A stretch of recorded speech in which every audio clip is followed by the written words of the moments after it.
এই জায়গাটার ভাই ভিউ অসাম ভিউ, সামনে নদীও আছে, পাশে ছেলেবেলে গানও ছেলেবেলে কখনো গান শুনতে শুনতে কখনো হানি সিং হচ্ছে, কখনো ভাই র্যাপার এমি বান্টায়। তো এখন যেখানে আছি তো এটা শ্মশানও বলতে পারো, আবার শ্মশান নাও বলতে পারো।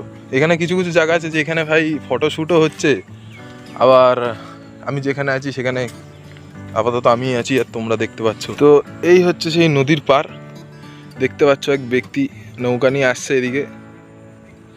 শর্ট ভিডিও ভাই, কি আর বানাবো। এখানে ভাই অসাম পিকচার হবে যদি ডিএসএলআরটা আমার থাকতো, কিন্তু কি করা যাবে ভাই, ইউটিউব তো ভাই সবাইকে কোটিপতি বানায় না। তো ডিএসএলআরটা হতো যদি ভাই পেমেন্টটা ঠিকঠাক হতো।